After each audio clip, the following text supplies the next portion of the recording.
Il faisait peut-être froid à Davos en Suisse lors du récent Forum économique mondial, mais le président sud-africain Cyril Ramaphosa a assuré qu'il s'attend à des relations chaleureuses avec les États-Unis sous la présidence de Donald Trump. Le président Trump est un grand négociateur et moi aussi. Nous pourrons donc travailler ensemble. Mais tout le monde ne partage pas son optimisme. Les analystes prévoient que les relations de Pretoria avec la Russie, sa position neutre sur la guerre en Ukraine et l'affaire de la Cour internationale de justice contre Israël à propos de Gaza ne paieront pas à la nouvelle administration américaine. Maintenant, pour l'administration précédente, les conséquences des relations de l'Afrique du Sud avec la Russie, la Chine, l'Iran et entre parenthèses avec la Cour internationale de justice étaient considérées comme irritantes.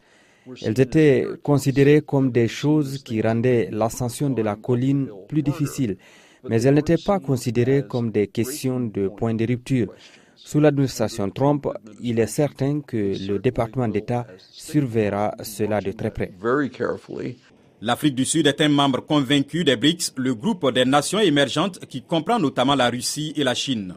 Le secrétaire d'État Rubio a déjà critiqué l'Afrique du Sud pour ses relations chaleureuses avec Pékin. Maintenant, nous avons l'administration Trump-Vance qui commence très clairement sur la politique étrangère de l'Amérique d'abord. Donc cela signifiera que si l'Afrique du Sud poursuit une politique entre guillemets des BRICS d'abord, cela ira à l'encontre de sa politique étrangère et elle aura des problèmes. Certains républicains ont déjà demandé un réexamen complet des relations avec l'Afrique du Sud. Des analystes estiment que les États-Unis pourraient prendre des mesures punitives à l'encontre de l'Afrique du Sud pour ne s'être pas alignés sur Washington en matière de politique étrangère, par exemple en mettant fin aux avantages commerciaux. Je pense que le lien qui unit les États-Unis sera plus court. Ils seront moins tolérants à l'égard des pays qui, par exemple, sont d'importants bénéficiaires de l'aide américaine, mais qui votent contre les États-Unis aux Nations Unies.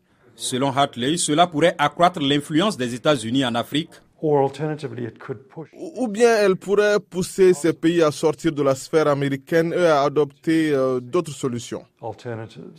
Les analystes estiment que les États-Unis poursuivront probablement le corridor de Lobito, un projet ferroviaire visant à transporter des minéraux essentiels de la Zambie et de la République démocratique du Congo vers la côte atlantique occidentale de l'Afrique.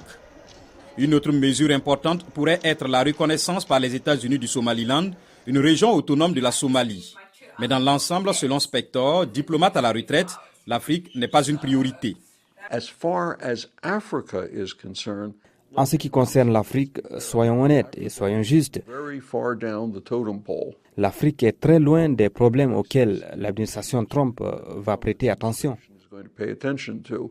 Pour son premier voyage international, Rubio se rendra au Panama.